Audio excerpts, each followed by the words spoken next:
Yes, more Americans enjoy Roma than any other wine because Roma wines taste better. Taste better because only Roma selects from the world's greatest reserves of fine wines for your pleasure. And now, Roma Wines, R-O-M-A, Roma Wine Company of Fresno, California, bring you Suspense. Tonight, Roma Wines present Mr. Elliot Reed in Dead of Night, a suspense play produced for Shenley by William Spear. Suspense, radio's outstanding theater of thrills, is presented for your enjoyment by Roma Wines. That's R-O-M-A, Roma Wines, those better tasting California wines. This is the month of June, when hearts are gay and wedding bells ring, when the new bride is toasted and the brides of yesteryear are honored with traditional champagne. So remember the occasion. Say it with Roma Champagne, a superb bulk process sparkling wine, and discover better taste at its brilliant best. You'll find the golden goodness of sparkling Roma Champagne the crowning touch to every festive occasion, whether it be wedding reception or anniversary, formal dinner, or just friendly entertaining at home. Yet for all its premium quality, Roma Champagne now actually costs you less. At new low prices, Roma Champagne, or any Roma wine, is your best buy in better taste. And now, Roma Wines bring you Mr. Elliot Reed in a remarkable tale of suspense.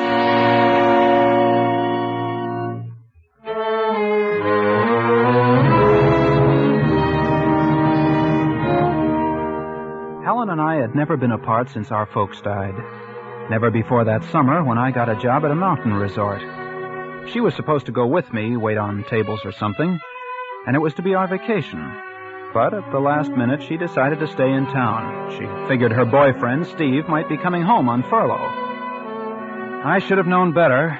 My sister was such a kid. But I let her talk me into it, and I went alone. That was the beginning of the whole thing. That's when she met him, Phil Armstrong. If I hadn't gone away that summer, I guess Phil would be alive today.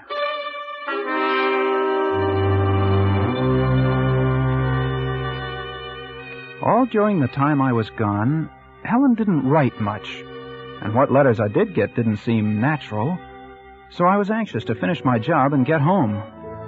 I expected her to be at the bus station, but she wasn't, and when I got to the apartment, I could hear someone moving inside.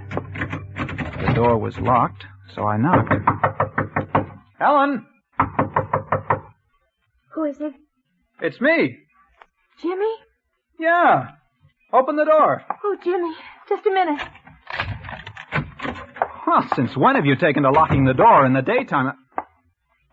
Helen, what did you do to yourself? Your face. Were you in an accident? I fell, Jimmy. I fell and I hurt myself. Your eyes swollen shut. Let me look at it. Jimmy, I have something to tell you. What are these suitcases doing here? You and I are going away, Jimmy. We've got to get out of here. I've packed everything. We're going no place till you tell me what this is all about. While you were gone, I got married. Married? You mean Steve was here on furlough? No, Jimmy, not to Steve. Not... But you were engaged to him. I know, but I got a letter from him right after you left. He married someone he met where he was stationed. Oh, Helen. Gee. I was pretty upset, Jimmy, and that's when I met Phil Armstrong. But, gee, I think you might have... I don't even know the guy. No, neither did I. But I was unhappy. You just don't go off and marry someone you don't know. That's what I did, Jimmy.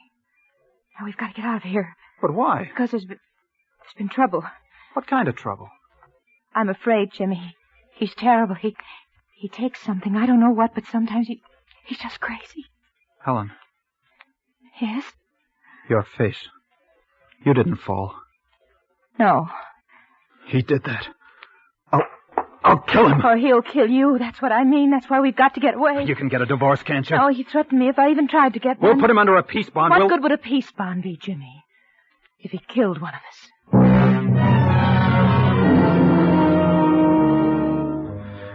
So I let her talk me into running away. I guess I shouldn't have. But I knew that if I saw him after what he'd done to her... Well, anyhow, she looked so frightened. I thought it best to let her do it her way. We got to Santa Monica that night, and we stopped at a motel near the water. Well, a week slipped by, and Helen seemed to be forgetting. She didn't jump every time someone knocked at the door. I managed to get a job at one of the shooting concessions on the pier, and we both began to feel good for a while. Then one night late, as I came home from work, I heard voices coming from our apartment. I knew who it was, and I knew from what Helen had told me it would be foolish for me to go in unarmed. So I ran back to the shooting concession. I knew something was going to happen. It didn't take long. But when I got back, the lights were out, and the sound of voices was gone. I tried the door. It was very dark. And then my foot struck something soft and heavy on the floor. I snapped on the switch, and the room was flooded with light. And I looked down into a dead man's face. Oh! I stood there shivering with cold and terror, looking down at that man. Although I'd never seen him in life, I knew this was Phil, her husband. There was a deep gash over his eye, and the blood still flowed from it onto the floor. I stepped over him and I ran into the bedroom. Helen! Helen! But there was no one in the bedroom or in the kitchen. And then I heard the front door open. Oh, Jerry! Close that door, Helen. Jimmy! Close it, do you hear me? Be quiet. Turn the lights out. Be quiet, I tell you. Oh, Jimmy. What have I let you in for? Stay where you are. Shh. Don't move, Helen. Who is it? I don't know. Keep quiet. Jimmy, it's Mrs. Gordon. She's going to unlock the door. Oh, just a minute, Mrs. Gordon. I'll get something on. Jimmy, what's going on in there? All the tenants have been complaining. Oh, some friends of mine, Mrs. Gordon. They were having a party. They're gone now. Jimmy Barton, you should be ashamed of yourself. Open this door. I want to talk to you. I'm not dressed. I was taking a shower. Well, slip something on. I'm tired. I was just going to bed. Jimmy, I told you I wanted to talk to you. Now, will you open this door? She has a pass key, Jimmy. All right. All right, Mrs. Gordon. Just let me get some clothes on. I didn't know what to do. I knew that she was determined to come in. Mrs. Gordon is a nosy old woman. But she meant well. She'd taken it upon herself to mother Helen and me since the first minute she laid eyes on us. And we'd had a time keeping her out of the apartment with her pots of jam and her bowls of soup. What'll we do, Jimmy? Helen, take him by the feet. No! Helen, take him by the feet. We started, half dragging, half carrying him towards the bedroom, the rug slipping along the floor as we moved. We'd just gotten into the bedroom, and then...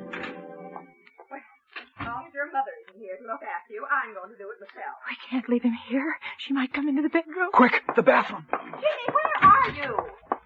Jimmy, what if she comes in here? Pull back those shower curtains. Jimmy, we can't. Don't argue. Pull them back. Jimmy, I can't get his legs in. Here, I'll double them up. There. Now pull the curtains together. Jimmy, what's been going on in here? Look at my rug. Has there been a fight? Just a minute, Mrs. Gordon. Jimmy, what's on this floor? And on this gas heater? Is it blood? Jimmy. Get me a razor out of the medicine chest. Here, what are you going to do? Never mind. Stay where you are. I'm coming, Mrs. Gordon. Well, just as I suspected. You've been fighting. You've hurt yourself. Here, let me see your hand. It isn't bad, Mrs. Gordon. No wonder you didn't want me to come in. Where's Helen? She's out. She hasn't been here all evening. Here, let's look at your hand. It isn't bad, Mrs. Gordon. You let me see that hand. There. Why, Jimmy, this is a bad gash. Have you disinfected it? Yes. Yes, I have. Well, let me bandage it for you. No, this towel's all right. It's not all right. Where are your bandages and things? In the bathroom? No. I don't have any. You're just saying that, Jimmy Barton, because you don't want to be bandaged. You're not fooling me. And I'm going right into the bathroom and get some. No, not the bath. I I don't have any. Well, I'll just see for myself. No, Mrs. Gordon. Jimmy, you've dripped blood all over this floor. Here, let's look in this medicine closet. There. I knew it. Here's some tape and some gauze, too. Mrs. Gordon, can't we do this in the living room? No, we'll do it right here. Now, here's some alcohol. Put your hand over here. We stood there, and she bandaged me. And I kept wondering where Helen had gone. And then I saw the shower curtain move slightly. And I knew. For a moment, I thought Mrs. Gordon had seen it move, too. Jimmy, just look at that shower curtain. Yes. Goodness, you smeared that with blood, too. I'd better clean things up before Helen gets home. You'll scare the life out of her. No, I'll clean it up, Mrs. Gordon. You've done enough. Thanks very much for taking care of this hand. Well, all right, if you don't want me to. Now you'd better get some sleep. I'll see you in the morning. Good night, Jimmy. Good night, Mrs. Gordon. Jimmy. Shh, Helen. Oh, I had to hide someplace, and it was terrible. I know. It was the only thing you could do. Oh, Jimmy. Yes?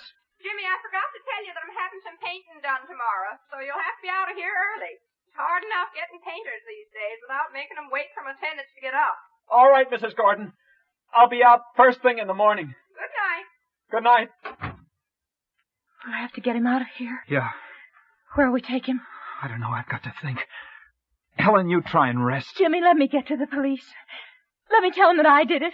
Let me tell him what he was. They won't do anything to me. No, you try and rest. What time is it? About 6. Well, I've got 2 hours before the painters get here. What are you going to do? Well, there's the car. No one will see us if we take him through the service porch into the garage. Then what? I don't know, but that'll get him out of here anyway. I think I can do it alone, Helen. Listen, Jimmy, we're in this mess because of me. And I'm going to help you. I'm going to help you.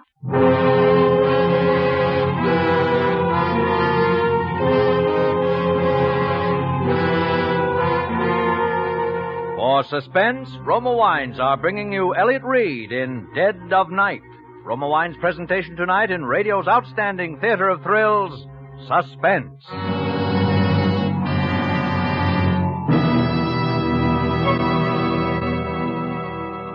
Presented by Roma, R-O-M-A. Roma Wines, those better tasting wines that come from California's finest vineyards to enrich your table, to enhance the hospitality of your home. To bring you better tasting wine, Roma selects and presses California's choicest grapes.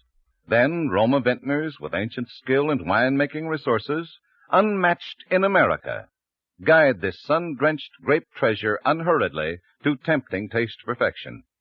These fine wines are placed with other Roma wines of years before, and from these reserves, the world's greatest reserves of fine wine, Roma later selects for your enjoyment. Now you can enjoy the premium quality of your favorite Roma California wine at savings up to 20%. Tomorrow, as a special after-dinner treat, try rich Roma Port or mellow Muscatel. Be sure to ask for Roma, America's favorite wine.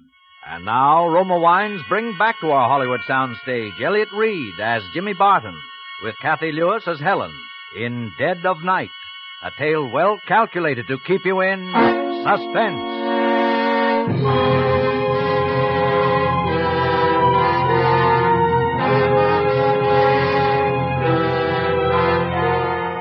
When I went into the bathroom, the shower curtains were standing open.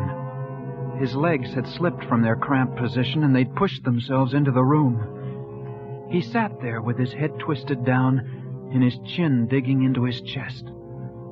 I took a washcloth and it was awful. I wiped the blood off his face. Just in case anyone saw us, they might think he was just sick. Then I tried to lift him, but I slipped, and his head made a hollow sound as it thumped down on the shower floor. Helen helped me get him into the luggage compartment of the car. Where are we going, Jimmy? Helen, won't you stay in the apartment, please? No, I couldn't. I'm going with you. All right, come on.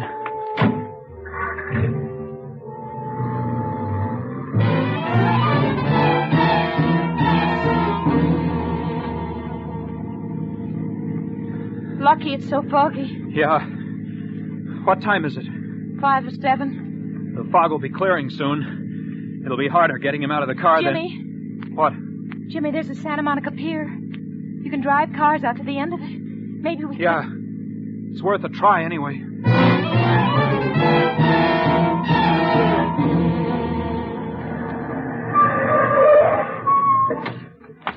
We'll have to act fast. That fog's clearing. You stay here. I can manage alone this I'll time. help you, Jimmy. You stay here this time. All right. Call me if you need me. I'll go around to the back. Keep your eyes open. All right. Jimmy, someone's coming. Who is it? I can't see it. Jimmy, it's a policeman. What? It's a policeman. Jimmy. Oh, it's Slugger Vanda. He's patrolman on the pier. Hal. Hello, Slugger. Well, when do you get your sleep, Jimmy? While you're working? Yeah, Slugger. But, I couldn't seem to remember if I'd locked up the old shooting gallery. So I came over this morning to have a look around. Oh, I see. This is my sister, Slugger. Helen, this is Slugger Vanda. How do you do? Hello. Well, you're an early riser, too, huh? Yes. Well, the fog's clearing up. Looks like we're going to get some sun today for a change. Yeah. Well, I guess I'll be getting back. Think I'll try and catch a few more hours sleep. So long. Yeah, so long. Oh, say, Jimmy. Yeah? Say, Jim, I have to take my wife over to a nursery today and pick up some plants and stuff, and I don't have a trunk on my car. I wonder if you let me use your car. Why, you have to drive me over to Malibu this afternoon, Jimmy. Yeah, I'd forgotten. Well, you can drive over in my car. How's that? Well, you see... Your brother thinks I'll wreck that beautiful car? Oh, it isn't that, Slugger. Okay, then, okay. I'll be over about noon. I'll leave my car for you till I get back. I won't be home at noon, Well, Slugger. then I'll meet you at the entrance to the pier. How's that? All right, Slugger. Okay. Why'd you say you'd meet him? Oh, if I don't, he'll go over to the apartment looking for you. I mean, for us. And I don't want a policeman going over there. Oh. As we drove along the ocean, the fog cleared up rapidly. It was almost 8 o'clock, and some kids were already out on the beach playing around. Then I saw a group of early picnickers. They were unloading their blankets and umbrellas and things. I guess it was from them that I got the idea. From seeing them. Listen, Helen, I'm going to let you out of this car. You can't help me with what I have to do now. No. Jimmy, I'm staying with you. Don't argue, Helen. I'm not leaving you, Jimmy. We can't go back to the apartment with the painters there, and we can't leave him in the car. Slugger's liable to see us and pin us down to using it. There's only one place left. Where, Jimmy? Helen, get out of this car, do you hear? Well, but Jimmy, I haven't time to argue with you. Get out. I won't do it, Jimmy. Yes, you will. If I have to push you out. Jimmy, you're hurting me. There.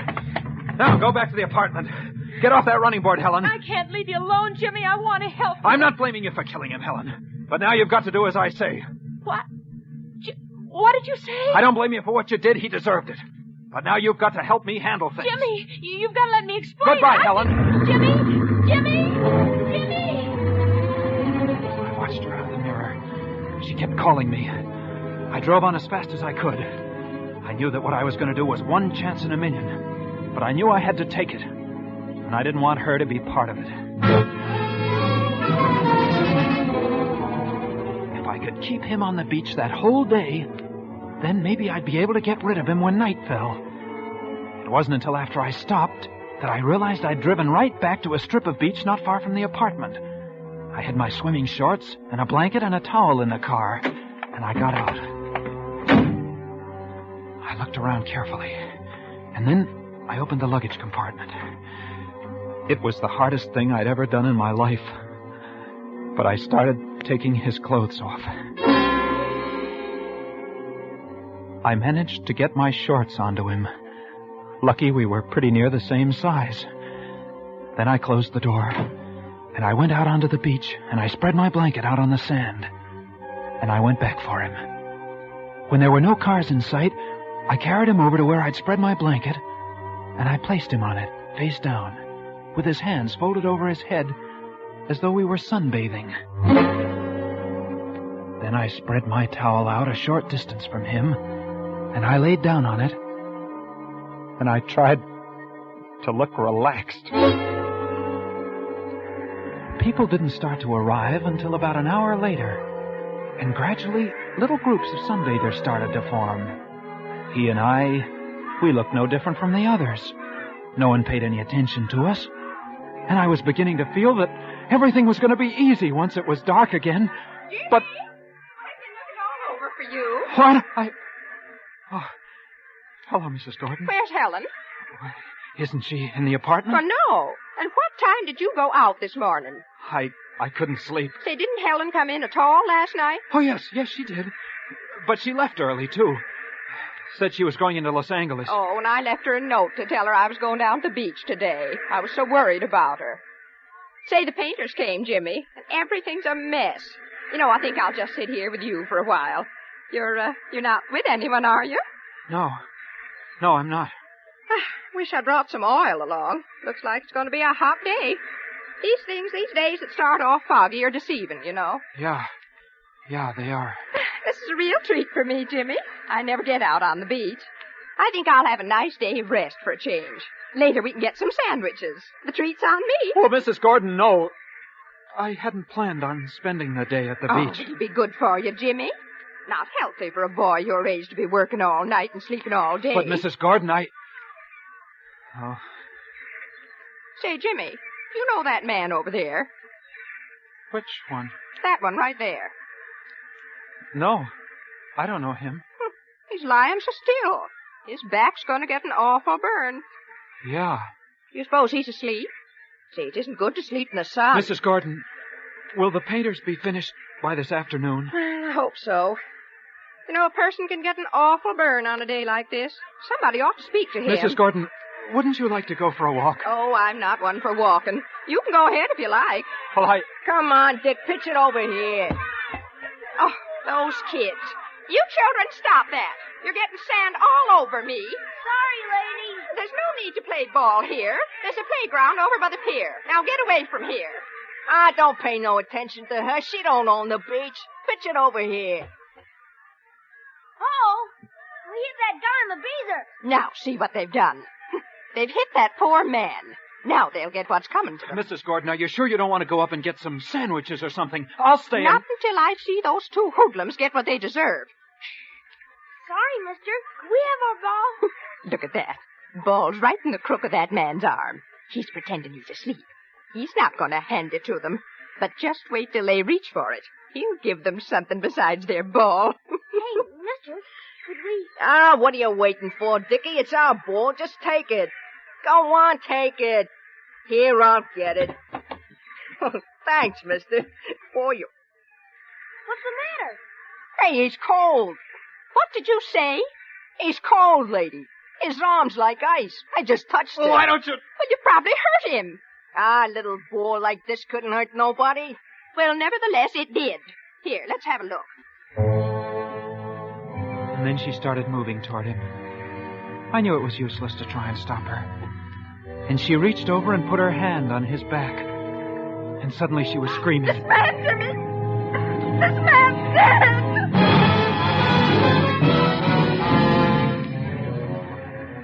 Before long, there was a crowd of people around us. And someone called the police. I wanted to run, but I knew that would be the wrong thing to do. So I stayed there, numb-like, watching things. When the police came, they started questioning everyone. Mrs. Gordon was first. But he'd been there all morning. I came early, and he was here already, just like that, with his face down, just like he was sunbathing. Was there anyone else around when you arrived? Well, yes, Jimmy was here. He was here all alone with him, weren't you, Jimmy? Yes, I was. Doesn't anyone know the man? Hey, I told you kids to keep away, do you hear? We discovered him, didn't we? If it hadn't have been for us, Yeah. You don't even know a clue when you see one. Look at his fingernails. See, the child's right, officer. Look. What's that? Let's see. It looks like powder, something flaky. You sure none of you people around here recognize him? Well, I've never seen him. Officer, that blanket he's lying on, it's from my motel. Yeah? See? It's stamped right under where you moved his hand. Seaside Motor Cabins. You sure he wasn't registered? I'm positive. Is there anyone around here from your motel? Look, Jimmy. Here comes Helen. She's crying. Mrs. Gordon, I asked you if there's anybody around here from your motel. Well, yes, Jimmy Barton here. And that girl, she's his sister. They've been with us for several weeks. And And suddenly everyone was looking at me and at Helen as she ran towards us. And like a fool, I too started to run in Helen's direction to ward her off. I didn't get far, though, for someone caught me by the arm. Jimmy, I've been looking all over for you. Don't say anything, Helen. Let me do the talking. Don't say anything. Jimmy, when you forced me out of the car this morning, you said you didn't blame me for having killed him. Helen, be still. Don't. Jimmy, I didn't kill him. I thought you had. I was helping you get rid of him because I thought you'd done it. Helen! Are you telling the truth? I swear it, Jimmy. Phil and I were quarreling. He'd been taking something again. He was just like he was crazy. And I knew there'd be trouble when you came home from work, so I got out the back way and I went looking for you on the pier, and when I couldn't find you, I went back to the apartment and I found him on the floor. I thought you'd... But Helen, why didn't you say so? You didn't give me a chance, Jimmy. You just took it for granted that I... Then who did kill him, Helen? That's what I'm trying to tell you. Nobody killed him. What are you talking about? I went to the apartment a little while ago to wait for you, and while I was there, I remembered about Phil last night. How strangely he'd acted, Jimmy, and how he'd almost fallen several times while we were quarreling. And then I saw the gas heater, Jimmy. There was a sharp edge on the top of it with blood on it. He must have fallen. He must have. But, Helen, we've no way of proving that. There was something else, Jimmy. The wall above the heater was scratched. There might be fingerprints. There might be. Officer. Yeah? That flaky stuff you found under his fingernails. That might have been plaster. Uh-huh. I think we better get down to the station. Oh, Jimmy, they've got to believe us. Don't cry, Helen. As long as we know that we didn't do it, that's all that matters. Everything's going to be all right. Don't cry anymore.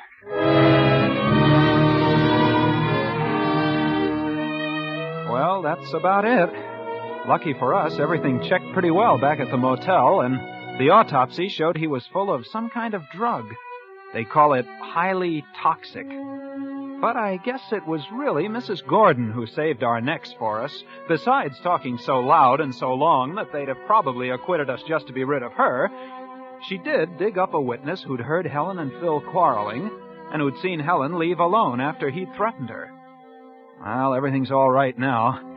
Helen and I are beginning to forget. But it's Mrs. Gordon who's making quite a nuisance of herself on the beach these days, as she goes along poking all the sunbathers and asking if they're sure they're all right.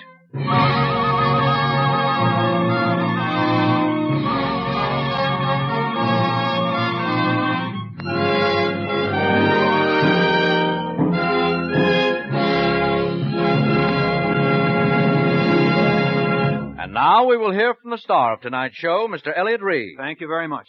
It was a great pleasure to appear on tonight's broadcast of Suspense. For the next 3 weeks, Suspense will originate from New York, when you will hear Eva Le Gallienne, Alan Baxter, and Gloria Swanson.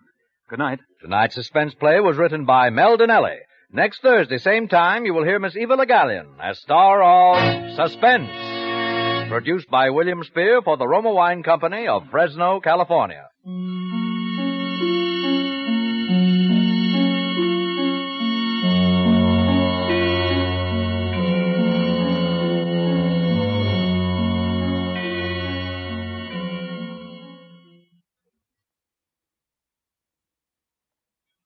Among Americans whose wine cellars are superbly stocked, the choice is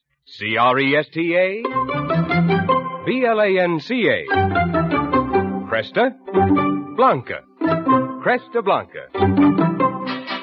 Yes, the best serve Cresta Blanca California wines from the finest of the vines. As the perfect prelude to dining or for distinguished entertaining, serve a Cresta Blanca sherry. They're among the great sherries of the world, and there's one for every taste, every occasion. Your dealer features these famous sherries, as well as other choice Cresta Blanca wines, at unusually attractive prices. Shenley's Cresta Blanca Wine Company, Livermore, California. Listen to Suspense next week, same time, same station. This is CBS, the Columbia Broadcasting System.